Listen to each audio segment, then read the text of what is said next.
अस्सलाम वालेकुम नाज़रीन। मैं तस्नीम जाफ़री हूँ और जैसा कि आप जानते हैं कि मैं बच्चों के लिए लिखती हूँ, साइंस फ़िक्शन लिखती हूँ।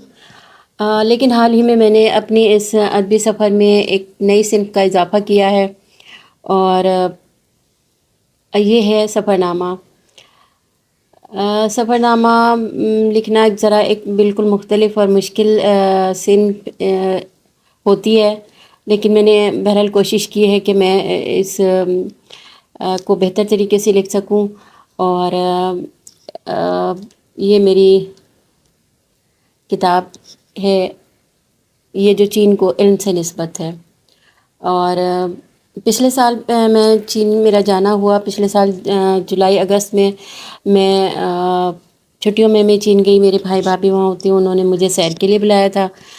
तकरीबन 1.5 माह मैं वहाँ रही और 1.5 माह के दौरान हमने घूमने की गर्ज से नॉर्थ से साउथ तक का सफ़र किया। तकरीबन 3-3.5 हज़ार किलोमीटर का सफ़र हमने तय किया। और इस सफ़र के दौरान हमने जो जगह देखी और जितनी भी जगह देखी, जितने भी मुल्क शहर देखे, उन सब का मैंने इस किताब में ज़िक्र किया है। और तकरीबन पूरा 1 साल मुझे इसको कंपाइल करने में लगा, इसको वाक़यात को लिखने में। और मैं वैसे लिखना नहीं चाहती थी, लेकिन कुछ अदबी दोस्तों ने मुझे इसरार किया कि मैं ये ज़रूर लिखूं। और जो लोग चीन के बारे में जानना चाहते हैं और चीन की तरक्की के बारे में जानना चाहते हैं, चीन के हवाले से बहुत कुछ अब जानना चाहते हैं पाकिस्तानी, तो आप ज़रूर लिखें ताकि उनकी मालूमात में इजाफ़ा हो। तो जैसा मैंने देखा उसे, जैसा मैंने घूमा उसको, तक वैसे ही चूँ का तू मैंने, जैसा कि सफ़रनामे में होता है, उसको लिखा, लेकिन कुछ मालूमात के साथ। कुछ मालूमात भी मैंने अपने क़ारीन से शेयर की हैं। इसमें आप पढ़ेंगे तो आप बता सकेंगे कि आपको किस हद तक मैं इस कोशिश में कामयाब हो सकी हूँ। जिन लोगों ने देखा है, पढ़ा है, उन्होंने तो बहुत तारीफ़ की है। इसको प्रेस व पीस ने पब्लिश किया और बहुत खूबसूरत इसको प्रिंट किया है। जिसमें जो अब तक देख चुके हैं इसको, उनको बहुत पसंद आई है इसकी प्रिंटिंग। और अब ये कि मैं ये समझती हूँ कि हमें अच्छे काम की तकलीद करनी चाहिए। इसलिए जो कुछ हम अपनी आँखों से देखते हैं, वो हम मतलब जब तक हम खुद से अपनी आँखों से नहीं देख लेते किसी चीज़ को, हम उसके बारे में कुछ कह नहीं सकते। इसी तरह हम पाकिस्तानी चाइना को बहुत अंडर एस्टिमेट करते हैं।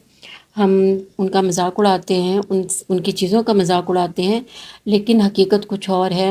हकीकत यह है कि वो बेहद मेहनती कौम है, उन्होंने बेहद मेहनत की है, बेहद तरक्की की है और वो बेहद मुखलिस है अपने काम से, बहुत डेडिकेटेड है, अपनी अपनी हुकूमत से बहुत डेडिकेटेड हैं। उनको जो मिशन दिया जाता है उसको वो पूरा करने की कोशिश करते हैं। और हम पाकिस्तानियों को उनकी तकलीद करनी चाहिए, उनसे कुछ सीखना चाहिए। अभी यही देख लीजिए कि पाकिस्तान और चीन ने सफ़र अपना तरक्की का एक साथ शुरू किया। और इब्तिदा में तो पाकिस्तान ने काफ़ी तरक्की की थी, जिसको चीन भी हैरत से देखता था और चीन मशवरा भी करता था पाकिस्तान से इस हवाले से।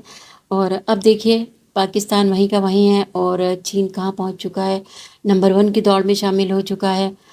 और जब आप वहाँ जाते हैं तो आपको अंदाज़ा होता है कि मेहनत, किस कदर मेहनत की गई है, वो दिखाई देती है किस कदर मेहनत और खलूस के साथ मेहनत की गई है। हम तो सिर्फ दूर बैठ के बातें करते हैं, हम अपनी हुकूमतों को पूरा कहते हैं, हम मिनहसुल कौम, हम खुद क्या हैं। हमें ये सोचने की ज़रूरत है, हमें मिनहसुल कौम, हम एक फ़र्द की हैसियत से, एक पाकिस्तानी की हैसियत से हमें सोचने की ज़रूरत है, मेहनत करने की ज़रूरत है। तो मैं तो ये समझती हूँ कि आपको ऐसी चीज़ें ज़रूर पढ़नी चाहिए। कहीं से भी मिले आपको, चीन के हवाले से कुछ भी मवाद मिले, आप वो ज़रूर पढ़िए, क्योंकि ऐसी कौमों की हमें तकलीद करनी चाहिए जो तरक्की याफ्ता है, ताकि हम अपने काम में बेहतरी ला सकें, हम उनको फॉलो करके अपने मुल्क को तरक्की दे सकें। वापस आके वहाँ से मैंने तकरीबन 1 साल के अरसे में 2 किताबें लिखी हैं चीन के बारे में। एक तो ये सफ़रनामा है, दूसरा है चीन की तरक्की में साइंस का किरदार, जो मुझे उर्दू साइंस बोर्ड ने एक प्रोजेक्ट दिया था। کہ اس کے بارے میں لکھیں. وہ میں نے کافی زیادہ ریسرچ کی، کافی کتابیں پڑھی اور نیٹ سرچ بھی کیا. اور ایک کتاب میں نے وہ لکھی ہے چین کی ترقی میں سائنس کا کتاب. اور میں سمجھتی ہوں کہ یہ دو کتابیں جو میں نے لکھی ہیں یہ ناکافی ہیں. میں بھی اور بہت کچھ لکھنا چاہتی ہوں اس حوالے سے. اور دیگر دوسرے لوگوں کو بھی لکھنا چاہیے. بے شمار تعلیم اسٹوڈنٹس ہیں جو تعلیم کے غرض سے وہاں جا رہے ہیں، وہاں جاتے ہیں، تعلیم حاصل کر کے وہیں کے ہو جاتے ہیں. تو لیکن میں سمجھتی ہوں اس حوالے سے وہ ان کا حق ادا نہیں کرتے. جہاں وہ جا رہے ہیں، جہاں سے وہ علم حاصل کر رہے ہیں، انہیں واپس آ کے اس حوالے سے بتانا چاہیے، باقی لوگوں کو گائیڈ کرنا چاہیے. اور تاکہ باقی دوسرے لوگ بھی اس کی تقلید کر سکیں. یہ ایک بہت سیریس میٹر ہے. میں تو اس کو بہت سیریسلی لیتی ہوں. آپ میرا یہ سفر نامہ پڑھیں گے تو امید ہے آپ کو بھی پسند آئے گا. جنہوں نے بھی پڑھا ہے ابھی ان کو پسند آیا ہے. اور میں اس حوالے سے بھی فیڈ بیک کا انتظار کروں گی. آپ سب کا بہت شکریہ.